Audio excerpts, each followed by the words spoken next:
जय श्री राम दोस्तों। मैं प्रिया राज पुरोहित आप सभी का स्वागत करती हूँ मेरे YouTube चैनल परी की डायरी में। आज मैं सुनाऊंगी आपको रामायण कथा का भाग 43। माता सीता के साथ चल और अगन का रावण के दरबार में जाकर रावण को सूचित करना।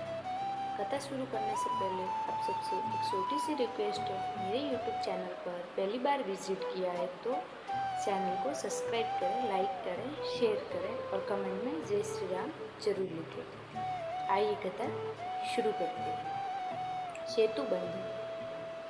वानर सेना के समक्ष विशाल समुद्र लहरें मार रहा था और उसे पार करना एक बहुत बड़ी समस्या थी। राम के क्रोध से भयभीत होकर समुद्र ने स्वयं वहां आकर बताया कि सुग्रीव की सेना में नल और नील कुशल शिल्पी हैं। उनके नेतृत्व में समुद्र पर सेतु बांधना संभव हो सकेगा। इतना बताकर समुद्र वापस चले गए।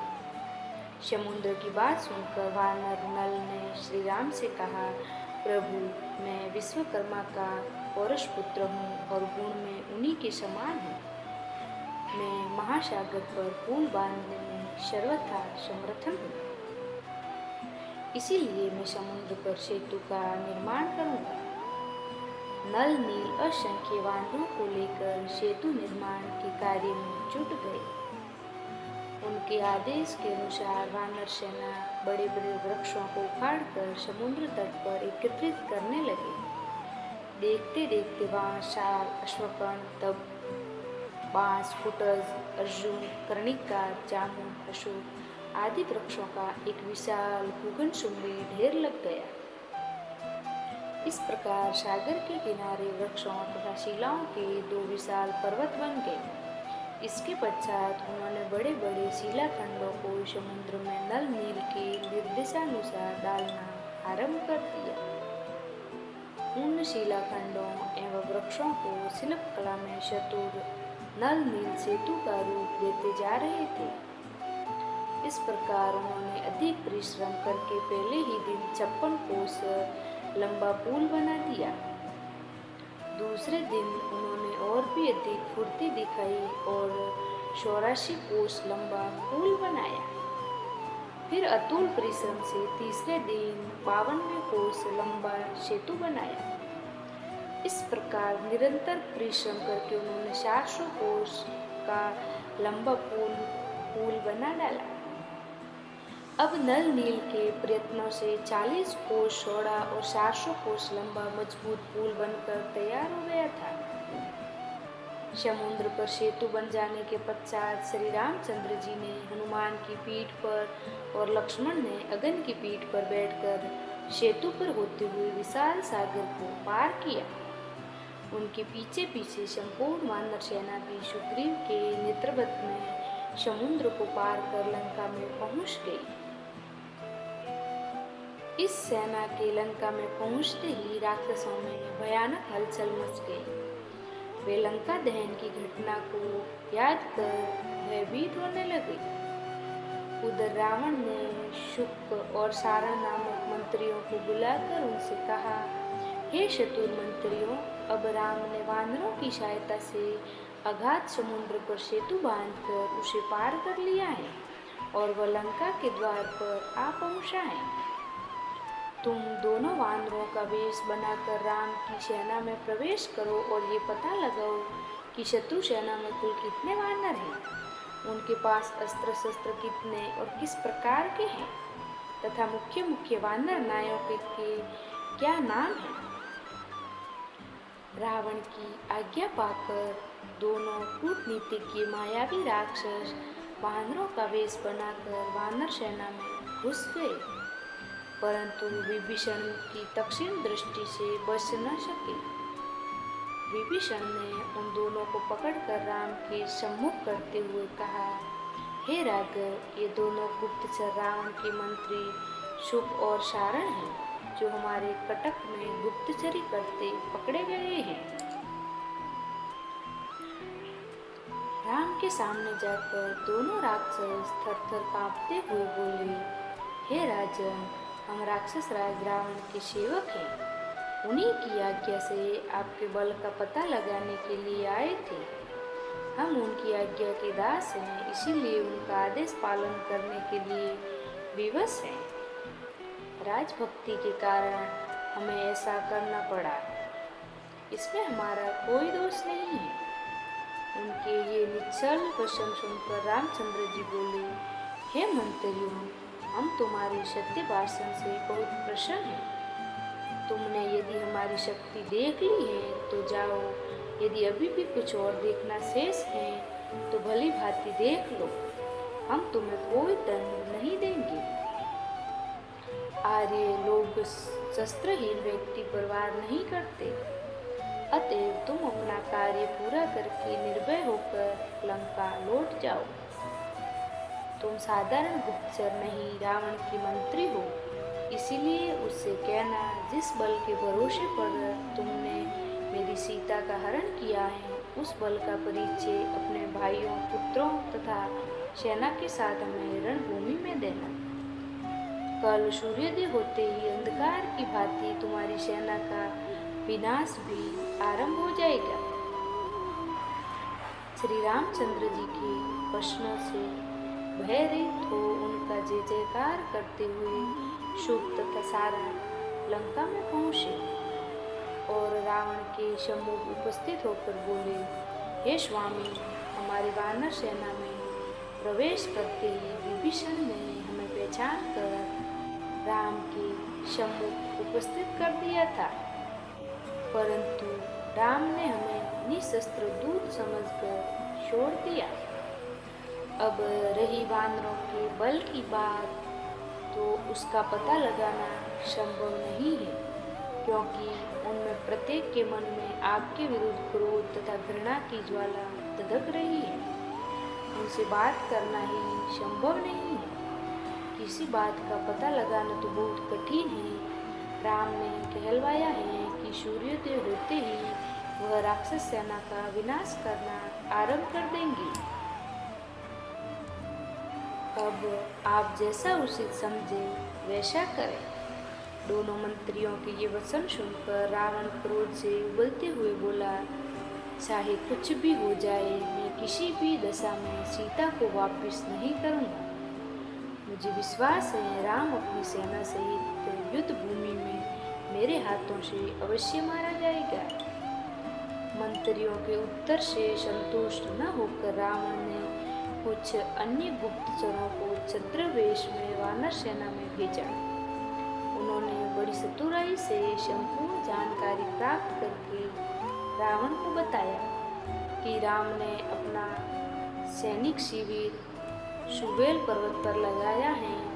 उनमें जाम्बत नामक ऋषि सबसे दुर्धर्ष एवं तेजस्वी है। उसके अतिरिक्त 3 वानर सबसे अधिक बलवान और पराक्रमी हैं। उनके नाम सुमुख, दुर्मुख तथा वेगदर्शी हैं। नल नील जैसे सैनिक टुकड़ी के अध्यक्ष हैं, जिसने समुद्र पर सेतु बांधा है। अगंध अपने पिता वाली से भी अधिक तेजस्वी एवं बलवान है। उसके अतिरिक्त सहस्त्रों अद्भुत शक्ति संपन्न पराक्रमी वानर हैं। राम और लक्ष्मण तो जन स्थान को नष्ट करके अपने बल का परिचय आपको दे ही चुके हैं। सीता के साथ चल। जब रावण के गुप्तचरों ने बताया कि श्री रामचंद्र जी की सेना सुबेल पर्वत पर आकर ठहरी है और उस पर विजय पाना असंभव है, तब वह उत्तेजित हो गया। उसने महाबली, मायावी साध राक्षस विद्युजीह को बुलाकर आदेश दिया कि वह शीघ्र ही रामचंद्र जी का माया निर्मित मस्तक बनाकर लाए। रावण की आज्ञा पाकर वह शीघ्र ही श्री राम का सिर बनाकर लाया, जो रक्त से लथपथ था। उसे देखकर कोई नहीं कह सकता था कि ये वास्तव में राम का मस्तक नहीं है। उस मस्तक को बाण की नोक पर रखकर वह अशोक वाटिका में जाकर सीता से बोला, हे सीते, तूने राम की शक्ति पर अघात विश्वास करके मेरा कहना नहीं माना। देख, राम युद्ध भूमि में मारा गया। ले अपने पति के मरने का समाचार सुन और इस सिर को देखकर अपने अभिमान पर आंसू बहा। वह अभिमानी बांदरों के भरोसे मुझसे युद्ध करने आया था। रात्रि को जब वानर सेना सहित राम और लक्ष्मण दोनों सो रहे थे, तब मेरे सेनापति प्रहस्त ने एक विशाल सेना लेकर उस पर आक्रमण कर दिया और अपने भयंकर हथियारों से मार काट मचा दी। बहुत सी सेना मारी गई, जो बचे वे प्राण लेकर भाग गए। तब प्रहस्त ने सोते हुए राम का सिर काट डाला। इस आक्रमण में विभीषण भी मारा गया। तुझे प्राप्त करने के लिए मुझे ऐसा भयंकर संहार करना पड़ा। अब तेरा कोई आश्रय नहीं रह गया है, इसीलिए अब तुझे चाहिए कि तू मुझे पति के रूप में स्वीकार कर ले। इतना कहकर रावण ने उस माया रचित सिर को सीता के समक्ष रख दिया। जब सीता ने उन दोनों मस्तकों को देखा, जो सब प्रकार से आकृति, मुद्रा आदि में राम से मिलता था, तो वो बिलक बिलक कर रो पड़ी और नाना प्रकार से विलाप करती हुई कैकेयी को कोसने लगी। आज कैकेयी की मनोकामना पूरी हो गई है। हे नागिन, आज तुम्हारी इच्छा पूरी हुई। अब तुम्हारा भरत निकष्ट होकर राज करेगा। तुमने अपने स्वार्थ के पीछे रघुकुल का नाश कर दिया। इस प्रकार विलाप करती हुई वे मूर्छित होकर पृथ्वी पर गिर पड़ी। जब चेतना लौटी तो वह फिर विलाप करने लगी। हे नाथ, ये सब क्या हो गया? आज मैं विधवा हो गई। आप मुझे यहाँ किसके भरोसे छोड़ गए? मुझसे ऐसा क्या अपराध हो गया कि मैं रो रो कर मर रही हूँ और आप चुपचाप देख रहे हैं? मुझसे सांत्वना का एक शब्द भी नहीं कह रहे हैं। ऐसे निर्मोही तो आप कभी नहीं थे। वन चलते समय आपसे वचन दिया था कि तेरा साथ कभी नहीं छोड़ूंगा, परंतु आज आप मुझे अकेला छोड़कर चल दिए। आपकी प्रतीक्षा में आंखें बिछाए कौशल्या जब ये समाचार सुनेगी तो उनकी क्या दशा होगी? कौन उसके आंसू पोंछेगा? हाँ, आज मैं ही आप दोनों की मृत्यु का कारण बन गई। हे नीच रावण, तूने दोनों भाइयों की हत्या तो कर दी, अब मेरा शीश भी काट कर अपनी कृपाण की प्यास बुझा ले। मेरे पति स्वर्ग में मेरी प्रतीक्षा कर रहे हैं। अब मैं इस संसार में एक क्षण भी रहना नहीं चाहती हूँ। उठा तलवार, कर अपना काम। जब सीता इस प्रकार विलाप कर रही थी, तब एक राक्षस ने आकर रावण को सूचना दी कि मंत्री प्रहस्त अत्यंत आवश्यक कार्य से इसी समय आपके दर्शन करना चाहते हैं। ये सुनते ही रावण तत्काल उस सिर को लेकर वहां से चला गया। उस समय तक सीता पुनः मूर्छित हो चुकी थी। विभीषण की स्त्री इस घटना की सूचना पाकर अशोक वाटिका में आई। वह सीता की मूर्छा दूर करके उन्हें समझाने लगी, रावण ने तुमसे जो कुछ कहा वह झूठ है। राम ने तो न तो मारे गए हैं और न ही दुष्ट उन्हें मार सकते हैं। ये सिर माया से बनाया गया है। तुम इसके छल में पड़कर ये भी भूल गई कि लक्ष्मण दिन रात राघव की सेवा में खड़े रहते हैं और वे रात को भी नहीं सोते। फिर सोते में उनके सिर कैसे काटे जा सकते हैं? तनिक कान लगाकर सुनो। रण की तैयारी करती हुई राक्षस सेना की गर्जना की ध्वनि स्पष्ट सुनाई दे रही है। यदि राम लक्ष्मण वानरों सहित मारे जाते तो फिर ये तैयारी किस लिए होती? ये तर्क युक्त वचन सुनकर सीता इस बात पर विचार करने लगी। अगंध का रावण के दरबार में प्रवेश। इस प्रकार से युद्ध चल ही रहा था कि सूर्यदेव अस्त हो गए तथा प्राणों का संहार करने वाली रात्रि का आगमन हो आया। दोनों पक्ष के योद्धा बड़े भयंकर थे तथा अपनी अपनी विजय चाहते थे। अतः उनके मध्य रात्रि युद्ध होने लगा। दोनों पक्ष के मध्य घनघोर युद्ध मच गया। मारो मारो, काटो काटो शब्दों से समस्त समर भूमि गुंजायमान हो गई और रक्त की नदियां बहने लगी। घायल होकर कहराते हुए राक्षस तथा शस्त्रों से सख्त विषक्त हुए वानरों का आर्तनाद बड़ा भयंकर प्रतीत होने लगा।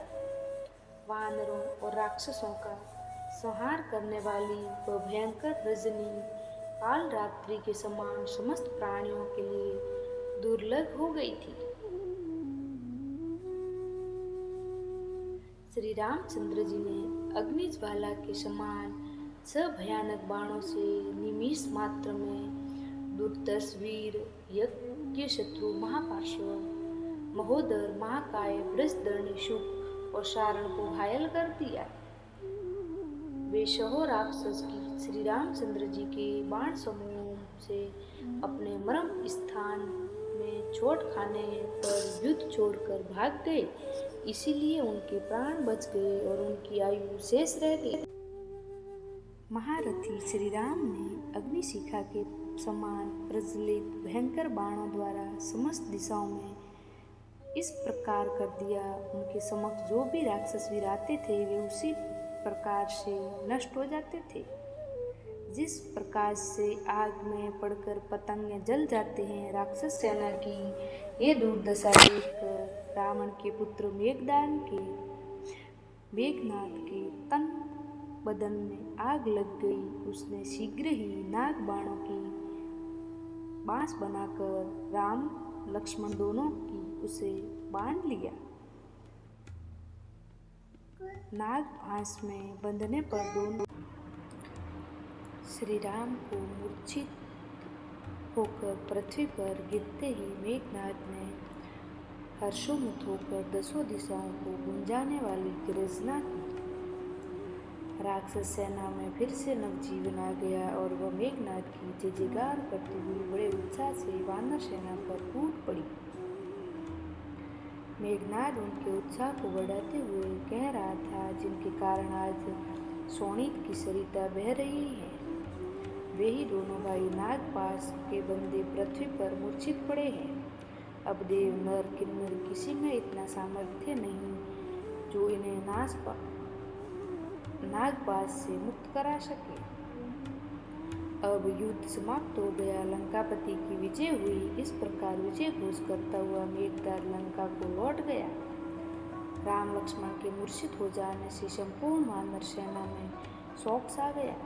सुग्रीव, अगन, हनुमान, जांबवंत आदि सभी सेनाध्यक्ष चिंता में होकर दोनों भाइयों को घेर कर खड़े हो गए और इस विपत्ति से त्रास पाने का उपाय खोजने लगे। तभी विभीषण ने उन्हें धैर्य बंधाते हुए कहा, हे वीरों, भयभीत होने की आवश्यकता नहीं है। ये नागपाश इन दोनों भाइयों का कुछ नहीं बिगाड़ सकती और वे मर भी नहीं सकते हैं। इसीलिए तुम इनकी चिंता छोड़कर अपने अपने मोर्चों पर जाकर युद्ध करो। इन दोनों को भाइयों को मेरे ऊपर छोड़ दो। उधर जब रावण ने मेघनाद के मुख से राम लक्ष्मण के नागपाश में बंद कर मूर्छित होने का समाचार सुना तो उसके हर्ष का ठिकाना न रहा।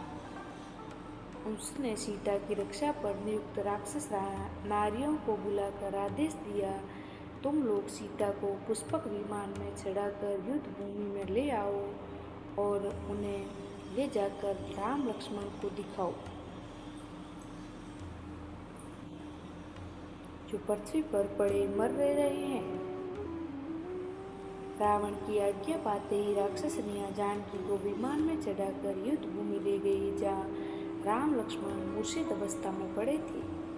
सीता ने देखा राक्षस सेना जय जय नाद कर रही थी और वानर सेना शोक में डूबी हुई निराश खड़ी है।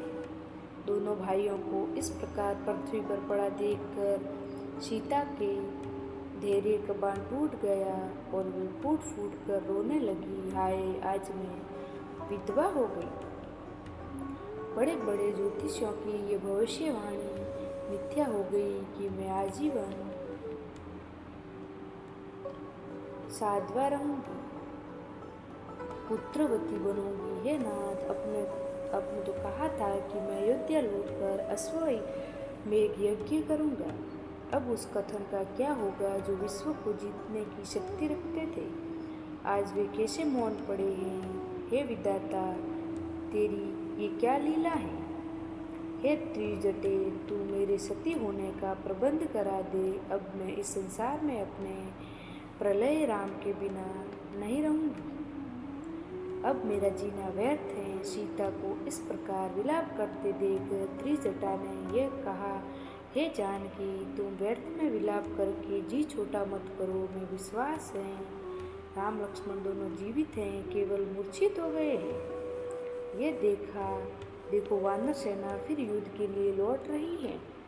सुग्रीव और विभीषण उनके चेतन होने की प्रतीक्षा कर रहे हैं।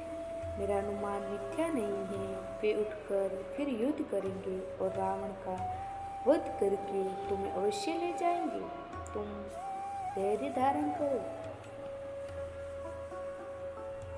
इस प्रकार सीता को समझा बुझाकर त्रिजटा सीता सहित विमान को पुनः अशोक वाटिका में ले आई। नागपास में बंदे राम और लक्ष्मण काफी देर तक भूमि पर पड़े रहे। तभी अकस्मात जोर से आंधी चलने लगी। आकाश में घने बादल छाने लगे। इतने में ही आकाश मार्ग से विनता का पुत्र गरुड़ उड़ता हुआ आया। उसने दोनों भाइयों के पास बैठकर उनके शरीर का स्पर्श किया। गरुड़ के स्पर्श करते ही समस्त नाग भयभीत होकर पृथ्वी में छिप गए। नागों के बंधन से मुक्त होने पर राम और लक्ष्मण ने अपने अपने नेत्र खोले। उनके पीले पड़े हुए मुखमंडल फन नवीन आभा से चमकने लगे। चैतन्य होकर राम ने गरुड़ को धन्यवाद देते हुए कहा, हे वनतेज, तुम्हारे अनुग्रह से हम दोनों भाई इस बंधन से मुक्त हुए हैं। हम तुम्हारा कैसे आभार प्रदर्शित कर सकते हैं। राम की ये विनम्र वाणी सुनकर गरुड़ ने उत्तर दिया, हे राघव, मैं तुम्हारा मित्र हूँ। वन में विचरण करते हुए मैंने सुना था कि मेघनाद ने तुम्हें इस नागपास में बांध लिया है, जिसे देवता, राक्षस, यक्ष, गंधर्व कोई भी नहीं खोल सकते। इसीलिए मैं मित्र धर्म के नाते यहाँ पहुँचा और तुम्हें नागपास से मुक्त करा दिया। भविष्य में अधिक सतर्क रहकर युद्ध करना, क्योंकि ये राक्षस बड़े कपटी तथा मायावी है। इतना कहकर गरुड़ ने उनसे विदा ली। राम और लक्ष्मण को पूर्णतः स्वस्थ पाकर वानर सेना के आनंद का कोई पारवार न रहा। वे रघुवीर की जय जयकार करके बाजे नगाड़े रणभेरी आदि बजाकर राक्षसों को भयभीत करने लगे। आई होप कथा सुनने में आपको अच्छी लगी होगी। कथा सुनने में अच्छी लगी हो तो मेरे यूट्यूब चैनल परी की डायरी को सब्सक्राइब करें, लाइक करें, शेयर करें और कमेंट में जय श्री राम जरूर लिखें। आगे का पार्ट देखने के लिए जुड़े रहें। धन्यवाद।